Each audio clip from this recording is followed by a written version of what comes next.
do stand-up comedy now, guys. What Okay, unlike everyone else, I don't have slides. Yay! And yeah, I think it's when Emmeline first approached me to do this talk on altruism, I think it got me a bit conflicted. It's not a topic that's easy to talk about. Altruism ultimately means being selfless, putting others before you, putting others' needs before you, to an extent of maybe a lot of people even being self-sacrificing, in the act of saving one's life, at the extent of losing your own. There have been many stories we've read in the papers about people running into burning buildings, pulling out random strangers that were stuck in a building without any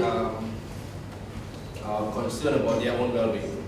You see someone stuck in a burning car, you go and you help the person out. But at the same time, before I continue, right, there were two ways I was conflicted on the approach that I was going to take in my sharing. Am I allowed to go all out in the sense of potentially bringing up controversial statements and hard-hitting topics, or would you rather I remain on the safe side? Just keeping it family friendly. I definitely let you decide. I mean, it's up to you guys. So one question. Yes. How adventurous are you feeling today from scale 1 to 10? Okay, the thing about me is I've had talks about this amongst my friends many a time, and it gets quite heated. A lot of foul language comes flying out, so it's up to you. It's what are you comfortable with. If you want me to keep it PG, then it's PG, or else it's R-rated. Okay, so it's ultimately up to you guys. I know it's being recorded. I'd like to come in there and see it as well. But yeah, I think altruism, right? For me personally, I'll take you back to where I come from. From my humble beginnings. And this is going to be a story session, all right? I'm just going to talk about myself and what I've done and the people around me that have affected me and my decision making all through to today. Okay, so I come from a town in Selangor called Klang. Have you guys heard of Klang? Yes. So what's your perception of Klang? Yeah. This is like one of the very positive answers I get. Clam, okay, food, what else? There you go. So that's the one I was waiting for. It's gangster town, port town, good for nothing people live there, scum of slang. Alright, so the thing is, right, my first subtopic is altruism, being selfless, is born from the need or the desire of compassion, tolerance, acceptance, and understanding. Okay, and unless these are, until it radiates within all of us, I don't think there's ever going to be successful altruism. Okay, case in point, in Klang, growing up in Klang, I went to LaSalle Klang, okay, LaSalle High School Klang, which was notorious for gangsterism and acts of violence and good for nothing people. And to begin with, I'm a Malaysian Indian. Okay? I am a minority in Malaysia. And the stigma or the label that has been placed on many Malaysian Indians, primarily someone who comes from Klang, is not something very positive. I can go out to KL or PJ, where are you from? Klang? Oh God. You're from Klang. You're an Indian chap and you've got tattoos all over your arms and you've got piercings and you have a beard. You must be good for nothing. I'd rather stay away. So at the very onset, you already have discrimination based on an appearance. Okay?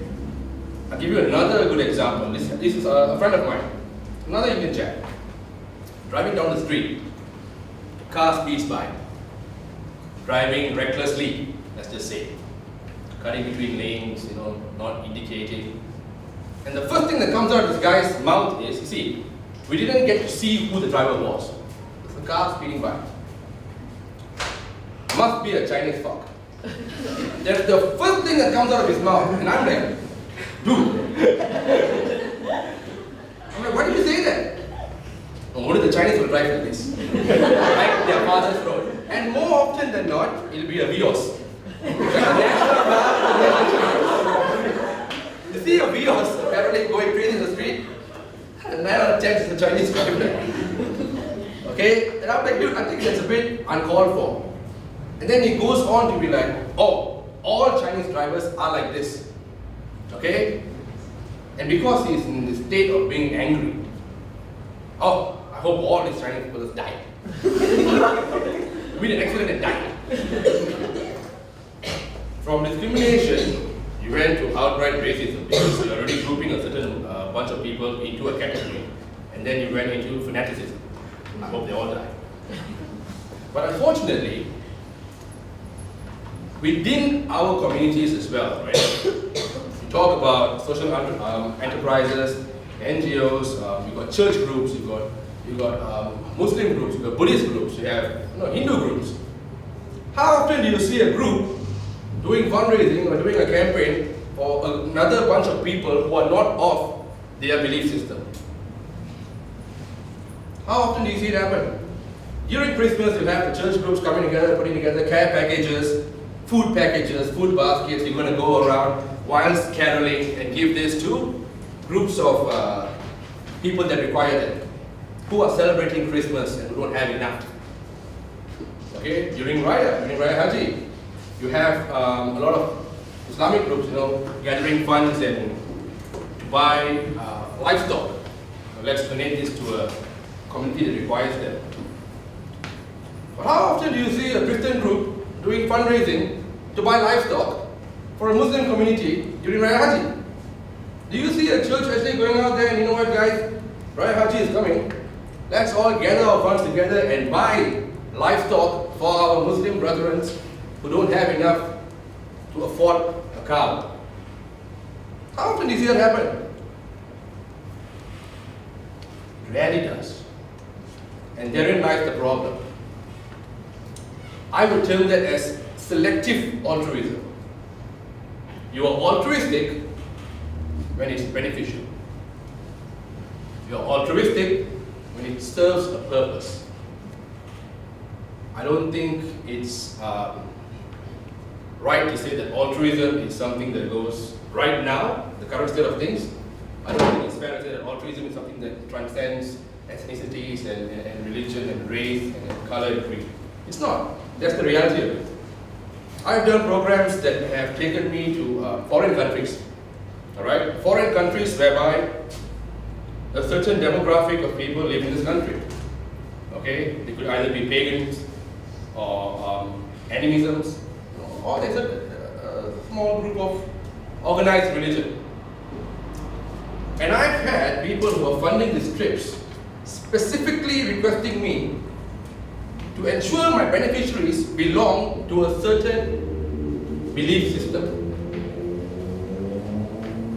Meaning, it's not about who requires the help, who is most in need. I want to help, but I want to be seen helping my people, my kind of people.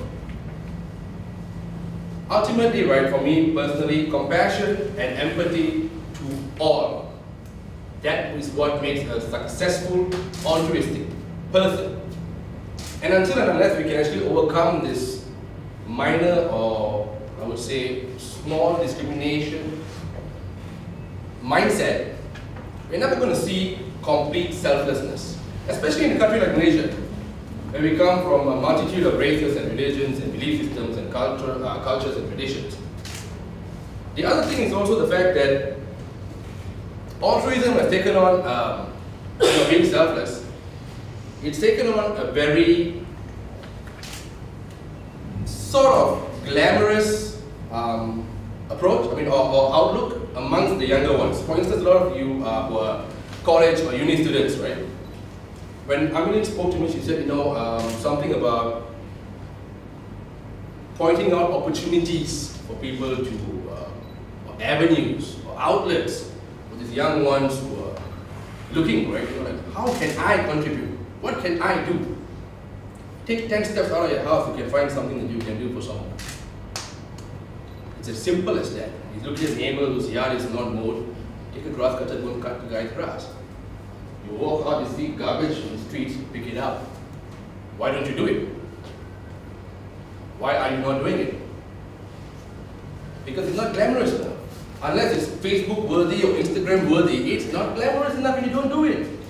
Opportunities, outlets are out there. I mean, it's 24/7. Take a step, go down this building, you can find 10 things that you can do. Acts of selflessness. But you don't do it. Why do you not do it? It's as simple as that. You see, what is altruistic to me, what I find as altruism might not be the same to you. You know, times have changed. With the onset of social media, right, everything needs to be put up online. I'm helping a poverty-stricken village in Cambodia, for example. I take a selfie with the kids. I put it up online. What do I get in return?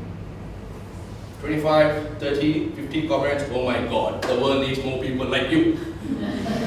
You're an amazing person. It's the hero complex. The hero complex is doing something for the sake of gaining a benefit. I want to be seen in the eyes of community as an altruistic person, as a person who's selfless, as a person who's going to be going out there and giving my all. But your reward is in all these likes. All these likes and all these comments, and is that what altruism is? Is that what it means? Personally, for me, I don't think so. But that is the reality of what it is right now. That is the reality of it. I spent a year and a half in East Timor, Timor-Leste. I went there to teach English. I wasn't qualified. I had never taught English before in my life. I'm only a diploma holder, and I started designing for the matter. But an opportunity arose where this man, who was the founder, and I had no idea who was the founder of this organization, had a chat with me, and he was like, "So Nick, how would you like to help?" I'm like, "Help what? Oh, you speak English pretty well. You think you can teach English?" I'm like, "I don't mind giving it a go, you know, but this was in KL. Okay, do you like to go to India?" And then I was like, "Go to India?" And I was working back then, okay? I was working at advertising agency. I was like, "What do you mean go to India?" So then he sits down and explains to me, "Oh, we've got this school in Cambodia, we've got a school in India, it just started, just 30 students. You will fit right in because you're Malaysian Indian, you can speak Tamil, there'll be a piece of cake." Without knowing that I don't speak Tamil. Unfortunately, I am. That's embarrassing to admit, that's the truth. I understand, but I can't really speak well.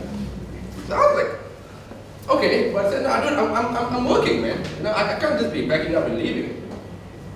But then he piqued my interest, right? So I was like, "So where else you guys have schools?" Now we got one in Laos. We're opening a big one in Thailand. And then he sort of, his mood just changed. And then we have one in East Timor. So I was like, "East Timor? I've heard of East Timor before. Timor-Leste in Portuguese. That sounds cool." And I'm not gonna lie, right? That hero complex thingy was very prominent in me back then. I was like, I'm gonna have amazing stories to tell and brag about if I take this. And if I go there and if I do this. So I told him, "Okay, you know what? I wanna go to East Timor. You know, if I'm gonna help you out, I wanna go to East Timor." He's like, "No."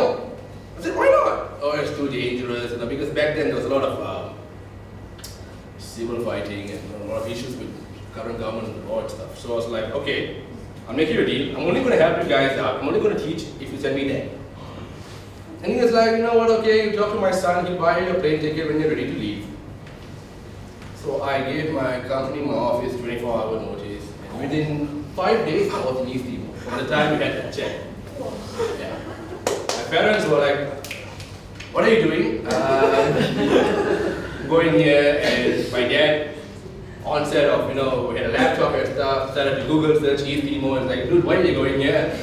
Of all places, can't you do something in KL, you know, Taling Jaya or something?" I'm like, "You know what, it's an opportunity." And I think I've always liked the outdoors. That probably spurred me as well. I want to go out there into the unknown. I blame Hollywood for this. I watch all these movies about people having amazing adventures. I completely blame Hollywood for this. Into the wild and, you know, the secret life of Walter Mitty, you know, going out there. I was like, maybe I could, you know, experience that. So I went. And what I came across was completely the opposite of what I was anticipating. I came to this school, they told me it's going to be kids. And this school is a shack, but they had 1,000 kids. 1,000 kids, I was like, whoa, and they're not kids. That was a surprise. I realized I was 27, I think, 27, 26 back then. And my students were 21 to 25-year-olds. I'm like, dude, these dudes were like larger than me, but whose command of the language was pretty low. And I'm looking at them and I'm like, this dude could probably beat me up if he feels like it, But they were very welcoming. I went to the shack, I'm like, okay, so the guys took me around the school. Nick, show you around. This is your quarters. I think it's like a 6 by 6 kind of square, and that's it. It's a small mattress and stuff. I'm like, okay. Built-in shower. Which I would get to later. But anyway. And then he walks me around. This is the dorms. There's about 600 girls, 400 boys. They live here 24/7. We feed them. We make 3 meals a day: breakfast, lunch, dinner. And they showed me where they cook. They cook with firewood. There's no electric stoves and stuff. So where do you get the firewood from? They have one big truck. So they go to the forest, chop down a tree, spend an entire day chopping it into small sizes, and bring it back. Do that, I think, about twice or 3 times in a week. Because they're cooking for 1,000 kids every day. And we start cooking at 4 in the morning, and it just goes on. And before I saw the toilet or the shower in my room, I didn't see that part, and I just thought, this is your room, okay, fine. Take me to the back. This is the communal shower. I was like, communal shower? It's just like an empty, it's like a basketball-sized place with cement tanks running on the side. So I'm like, where did they shower? Oh, they shower, this is where they shower. So they had 2 communal showers for 400 boys one side, 600 girls the other side. It's covered. So I'm like, you just shower here. You just let everything hang loose and you shower. I'm like, yeah, this is a communal shower. So 400 boys who are extremely confident and in their masculinity, let everything hang loose and hey, let's shower together. And we just shower. And the first time I did it, right, I was so self-conscious. I was like, I had my boxers on. I just couldn't go full commando. I was like, I can't do this. And we went through that notion with an understanding that maintain eye contact. That's it. If you maintain eye contact, you're good. Right? You're good. But anyway, right, all these experiences, for me back then, I was still pretty much, when I shared it back home, I was getting that feedback from my family and friends. Oh my God, what you're doing is amazing. The world needs more people like you. It's so self-sacrificing. And it actually fueled me. It fueled me really to the point whereby I made it all about myself. This is me doing it. These people, to me, my students, were victims. I victimized them. They need me to come and save you. Alright? Until there was a breaking point where I actually got, my fear of getting beaten up, it actually happened. I think within about 2 or 3 months. There are a few scars back my head, but I pretty much got I got knocked out. I was out cold. I think someone slammed the back of my head with a pipe or something. I knocked out. 2 days later, I was up. My head was bandaged. And that's when I realized that, okay, now this could be, it's a matter of life and death now. It's not fun and games anymore. I think I was ganged up by about 8 or 9 students. That's what I was told. For no reason whatsoever. See, when you're a foreigner in a country that's very poverty-stricken, that's a bit backward, you become an outlet for people. You are the form of escapism. The girls want to marry you. I'm not kidding. I'm not kidding. Because they feel that if I marry this dude, he's going to take me back to his country of origin. I'm going to have a better life. 4 sets of parents have come and met the principal asking them to ask me if I'm willing to take their daughter as a wife. And the daughter is a student in my class. That kind of a thing. So I think that made me realize that this is way more beyond than I can handle. I never told my parents about this, but since you're recording it, hopefully they don't view it, but yeah. I never told them about this. But that's when I made a conscious decision to stay. Okay, 1 minute, dude. I'm like 20% to the story, man. This is tough. Okay. So yeah, I made a conscious decision to stay, and that's when I think I really started seeing a change in myself, not in them. I really started to feel for them, walking a mile in their shoes. I've got students who watched their own parents get assassinated by the Indonesian army back during the invasion. An 8-year-old, 9-year-old girl dug a hole and pushed both the parents, the dead parents' bodies into the hole. I've been to that space where it's now full of grass. Somewhere around here, teacher is my parents. I've taken my students to go and visit their parents who are in prison, whereby the daughter or the son does not recognize their own father.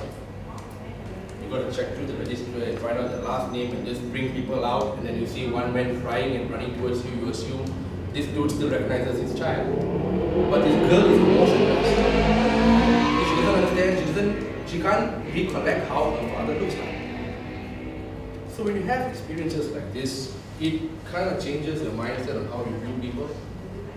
Why I'm saying this is because you talk about discrimination, right? It goes, altruism is a practice that goes beyond. It really does. It transcends beyond what you look on the outside, what the color of your skin is, who you pray to. It really doesn't matter at all. You want to be selfless outright. Do not be selective altruist. And it made me realize, see, because at the same time I'm getting a lot of feedback from back home. Why are you not doing this here? Why do you have to leave Malaysia and go and do it in a foreign country? I've always identified myself as a child here. I'm a Malaysian by paper, yes, but I think we are all global citizens. It shouldn't matter who you're helping. It should just matter that you're helping.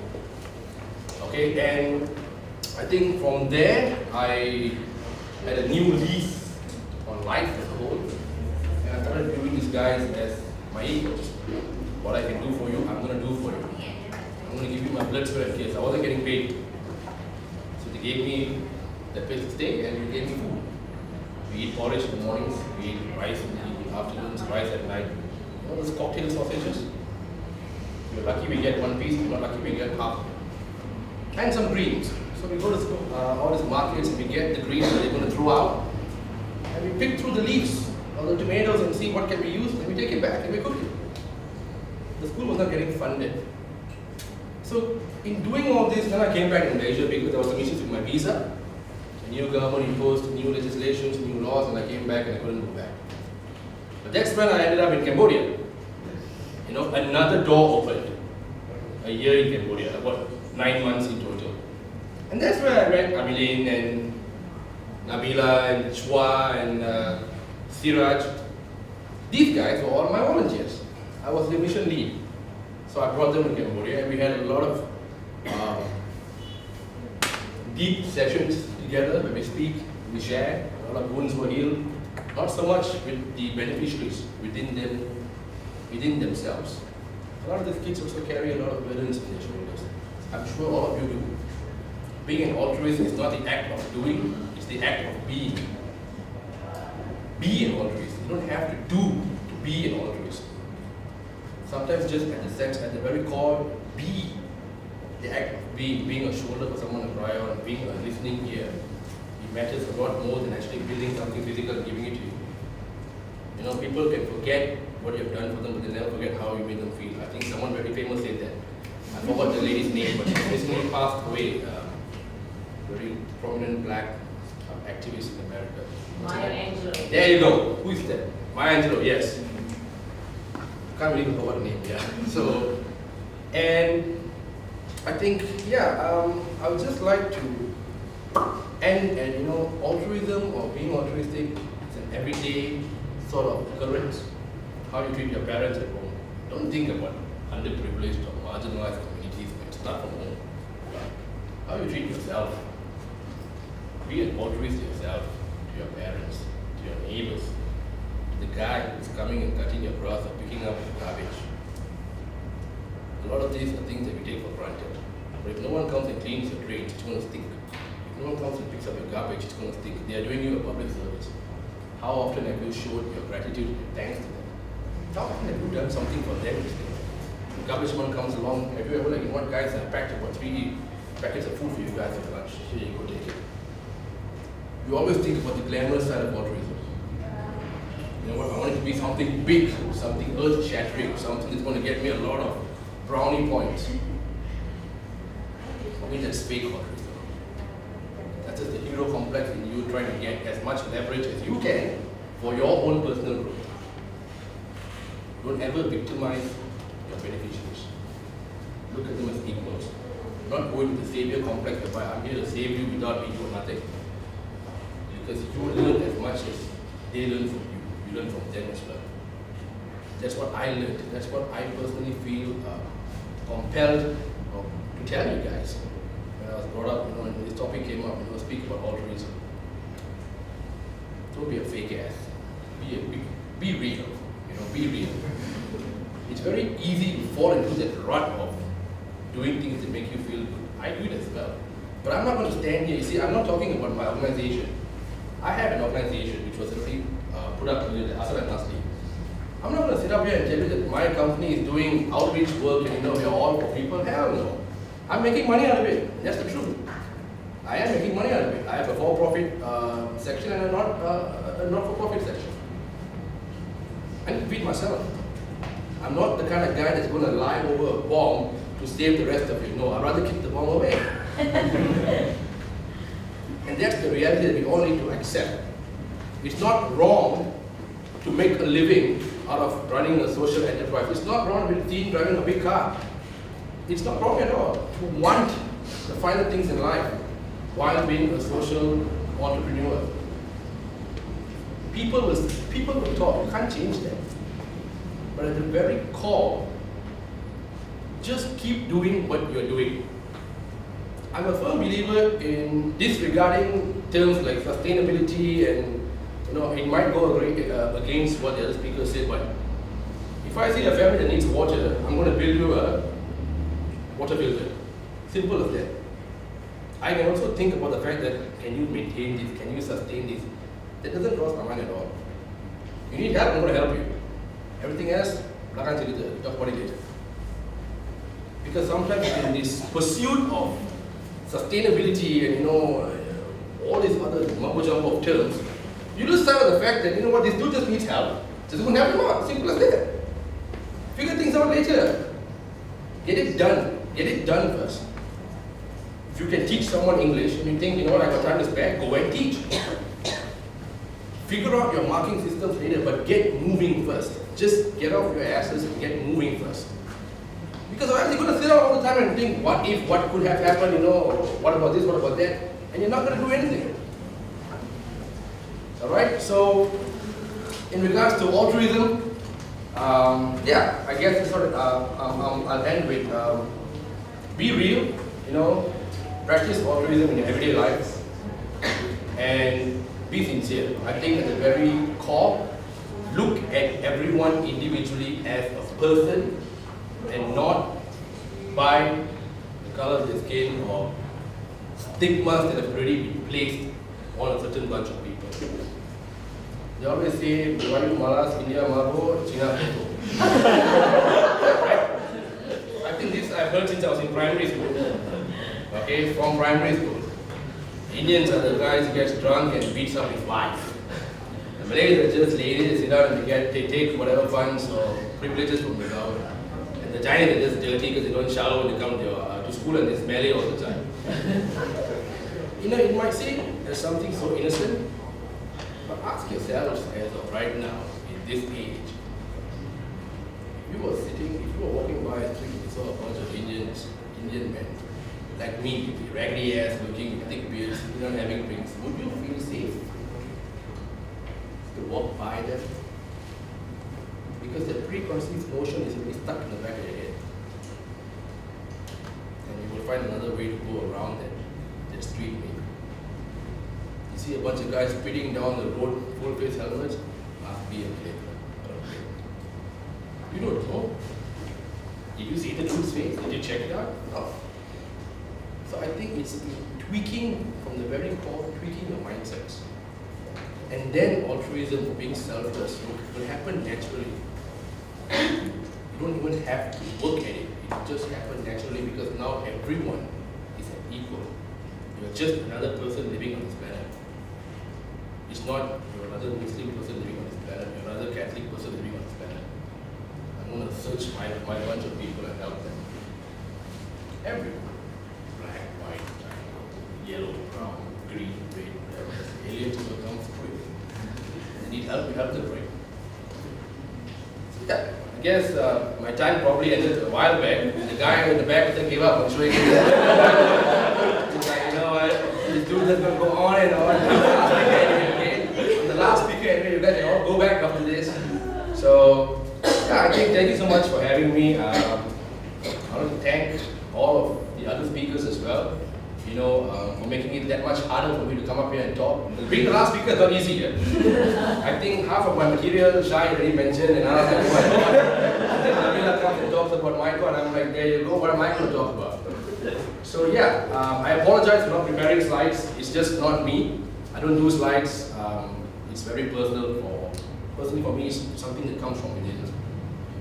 I really don't prepare whatever, just coming on. Alright, so yeah, thanks for having us, and a shout out to two organizations that actually have given me a lot of opportunities and have allowed me to travel as well. Sol's 24/7 and Epic Homes. I think these two have been key in my transformation and in me being able to do what I do. Alright, if you want to find out what I'm doing right now, we can have a chat about it later, but yeah, thank you so much guys. Thank you.